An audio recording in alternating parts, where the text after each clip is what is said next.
keluar yang asalnya dia dikuasai oleh syaitan, antum keluar membebaskan syaitan sampai akhirnya dia keluar selama 1 bulan, itu dikonversikan oleh Nabi SAW amal ketika memberikan manfaat selama 1 hari. Syekh Utsaimin ketika beliau menangkan hadis ini ada keterangan yang luar biasa. Kenapa itikaf selama 1 bulan itu kok didudukkan sama oleh Nabi?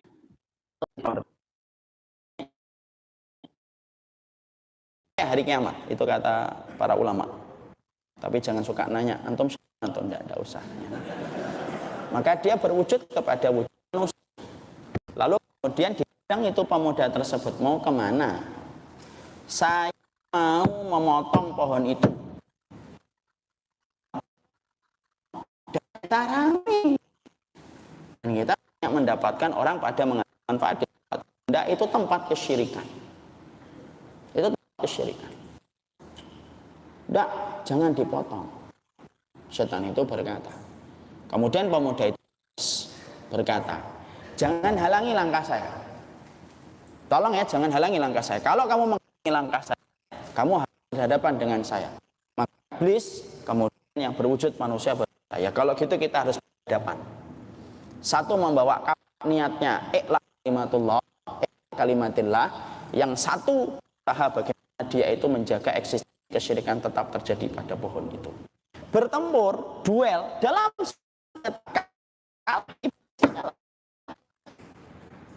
ketika iblis itu dia kata, aku kalah, tapi mau nggak aku tawarkan win-win solution, jalan tengah. Win-win solution dari saya, ini di kitabnya tidak ada. Saya tawarkan jalan keluar. Apa jalan keluarnya? Kamu pulang, kirimkan dinar yang kamu akan jumpai setiap bangun tidur di bawah bantal. Kira-kira bagaimana seterusnya kisah ini? A. Pemuda tersebut terus berlanjut. B. Pemuda tersebut mikir-mikir. Menjawab B? Tidak ada. Yang menjawab C? Tidak ada. Tidak ada yang menjawab. Semoga antum semuanya diampuni saja-saja. Pemuda balik. Ustaz ada yang tahu kisahnya. Oke, siap. Kalau memang itu kesalahan, ambil, tawarkan, pulang pemuda tersebut, kemudian dia mengharapkan besok betul-betul terrealisasi. Tidur, setiap bangun tidur dibuka bantalnya. Loh, ada dinar. Satu pagi dia membuka lagi. Ambil kapan? Dan dia pergi kembali ke pohon tersebut. Setan, iblis menghadang kembali di tengah perjalanan. Karena iblis kan gitu. Makanya kalau antum membaca kisahnya Ibrahim ketika akan memenggal Ismail, iblis itu pontang-panting dari Ibrahim ke Ismail ke Hajar, terus muter. Makanya sampai dikatakan oleh Imam Ibnu Katsir dalam Al-Bidayah wa Nihayah itu apa? Hari paling sibuk itu tanggal 8 dan 9. Karena apa? Iblis ingin menggagalkan perintah Allah kepada Ibrahim ketika menyembelih Ismail. Iblis sama. Kemudian iblis menghadang pemuda tersebut. Ketika menghadang pemuda tersebut sama. Loh, kamu lagi orang yang ingkar janji, kata pemuda tersebut. Iblis dengan mau potong. Di situ ada kesyirikan. Kata iblis. Oke, saya akan halangi kamu untuk menebang pohon itu. Loh, kamu berada saya. Kamu ingat bagaimana saya mudah mengalahkan kamu dalam beberapa gerakan. Kemudian tetap tersenyum. Dan akhirnya terjadi. Ternyata dalam sekejap pemuda tersebut. Kenapa pemuda tersebut tadi pertama kali itu menang? Bukan karena kuat fisiknya, tapi karena keikhlasannya bahwasanya pertama kali ketika akan menebang pohon itu tuh tidak ada niat yang dia miliki kecuali Allah. Dan itu dengan begitu sekejap. Biasanya makhluk kalau sudah menambatkan hatinya itu kepada Allah membersamai. Maka kan kita ditolong itu karena keikhlasan.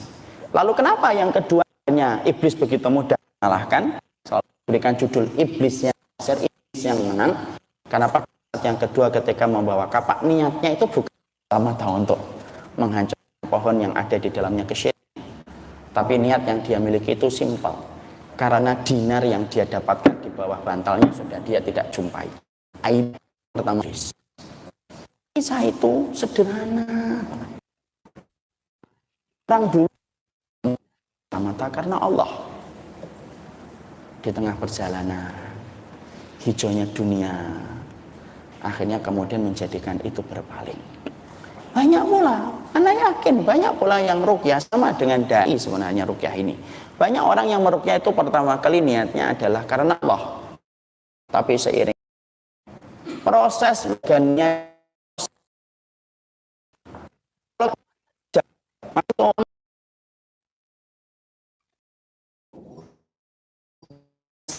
setiap orang yang beriman yang saya cintai karena keimanan. Maka ini kemudian yang pertama. Indikator orang ikhlas itu apa? Indikator orang ikhlas itu sebenarnya kalau saya sendiri, indikator keikhlasan itu setidaknya ada 3 yang terlihat. 1, orang yang ikhlas itu adalah orang yang memiliki amalan rahasia jauh lebih banyak daripada amalan yang terlihat. Amal yang dia sembunyikan, amal yang dia rahasiakan, jumlahnya jauh lebih banyak daripada amal yang kelihatan banyak manusia. Ada gudang rahasia dia menyembunyikan amal perbuatan yang dia lakukan. Maaf ya para ustadz, para ustadzah, ada penyakit di akhir zaman yang kita khawatir. Banyak orang itu jadi walinya Allah di tengah keramaian tetap menjadi walinya setan. Kalau di tengah rame, oh walinya Allah. Di tepi dia walinya setan. Melakukan zina, khamar, melakukan dosa, melakukan kemaksiatan ketika tengah sepi. Tapi kalau sudah orang tanya, dia itu walinya Allah. Makanya kalau kita pengen ngukur ikan amal kita tidak, disitulah kita paham Pak, kenapa sholat sunnah di rumah. Saya pernah baca, tapi maaf saya belum bisa nyampaikan karena saya masih ngecek referensi dari di sunnah di masjid. Dan Rasulullah itu kalau membagi malam ada 3, sepertiga malam untuk tidur, sepertiga malam yang terakhir, sepertiga malam yang terakhir. Nabi itu bukan mantengin sampai subuh, tapi setelah sholat malam tidur. Itu berkata, kenapa Nabi itu setelah sholat malam seringnya tidur lagi? Bukan karena ngantuk, tapi Nabi ingin mengajarkan bahwa kita ini dan tadi malam tidak sholat. Disangka tidak sholat itu lebih baik daripada disangka sholat tetapi akhirnya menjadi. Kenapa orang yang baca Quran itu lebih utama yang diem-diem kayak Ibnu semakin yang tahu amal yang kita kerjakan besar keikhlasan itu kata Ibnu. Maka maaf ya, di YouTube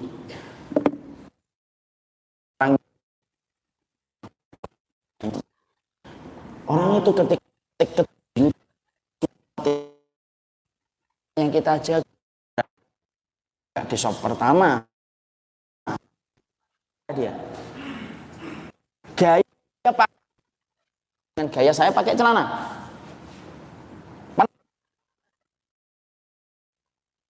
saya tarik meninggal orang yang kadang-kadang tidak satu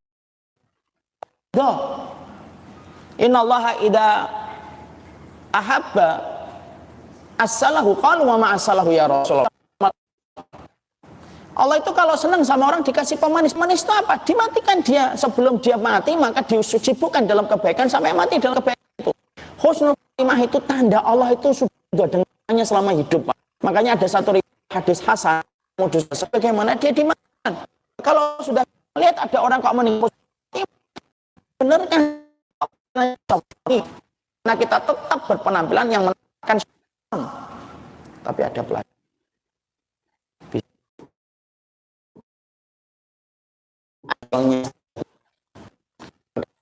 Kan ada orang yang nanti pada waktu hari kiamat membawa membawa amal sebesar gunung Tihamah. Idza khallah innaku Kalau sudah sendirian, celingak-celinguk, tidak ada tidak. Maka yang status proyek itu wujud satu. In yes.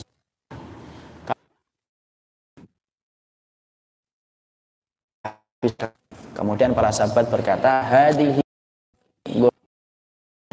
Rasulullah, saya tuh pengen tertancap di sini loh. Saya tertancap. Pisah Nabi ikut peperangan kembali. Saat meninggal sebagaimana yang dia udah di hadapan Nabi, tertancap yang dia tunjuk di depan Nabi sampai Nabi berkata, ini adalah Arabadu. Allahumma abduka kharaja muhajir fi sabilika faqatala hatta qutila wa ana syahidun ala dzalika. Ya Allah, ini hambamu, dia hijrah, dia berperang, dia terbunuh, dan sayalah yang akan menjadi saksi atas semua yang dia kabumi. Itulah keikhlasan. Persis dengan kisah iblis yang tasir tadi. Tidak bisa itu tidak dibaca. Kita tidak pernah diperintahkan membaca keikhlasan. Itu yang pertama, kita untuk menjadi dai dan menjadi peruqyah. Tentunya yang kedua, tolonglah kita berbekal dengan akhlak yang baik, sama dengan dai, sama dengan peruqyah. Saya pernah ngobrol, kata satu pintu paling cepat masuknya nasihat itu, kalau para peruqyah itu terkadang omongannya lebih didengar sama orang yang disembuhkan dengan izin Allah daripada omongannya ustaz. Dan maka kemudian kalau para peruqyah itu bermodal dengan akhlak yang mulia, Masya Allah, maka sesungguhnya ini merupakan satu kesatuan dan sinergi antara seorang dai dengan peruqyah.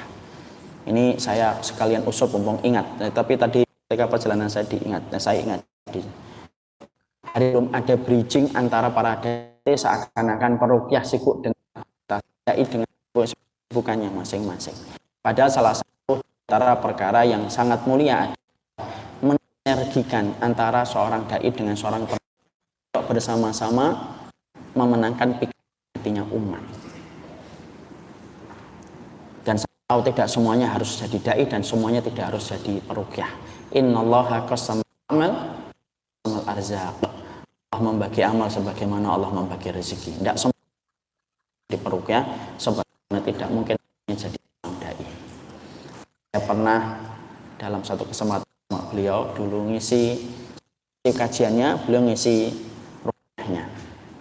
Nah, itu pernah terjadi, tapi hal itu masih jarang saya dapatkan. Tapi harus pernah dijaga akhlaknya.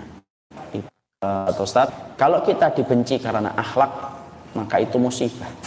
Tapi kalau kita dibenci karena kebenaran, itu anugerah. Dan semoga para dai yang saya kenal, mereka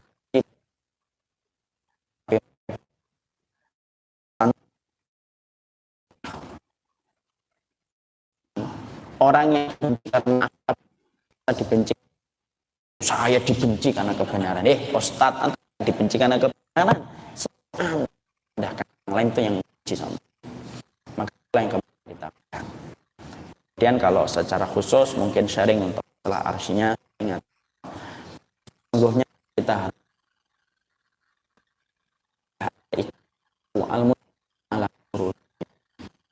itu harus sesuai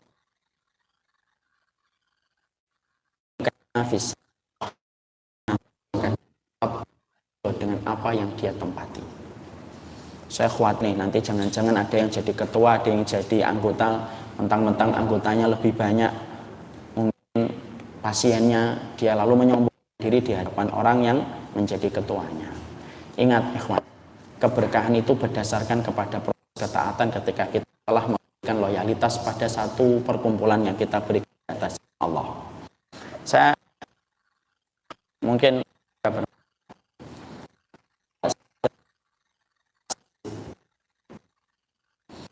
saat itu yang Amr bin Islam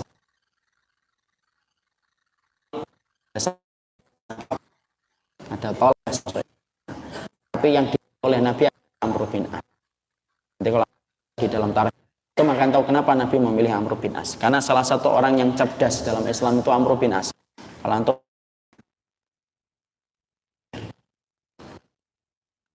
masuk komandan, wahnya. Kemudian ketika mau perang, malam itu dinginnya luar biasa. Para sahabat ada yang mau menyalakan api. Amr berikan perintah, siapapun yang nyalakan api aku bunuh. Orang para sahabat ngomong, kamu ini dinginnya luar biasa.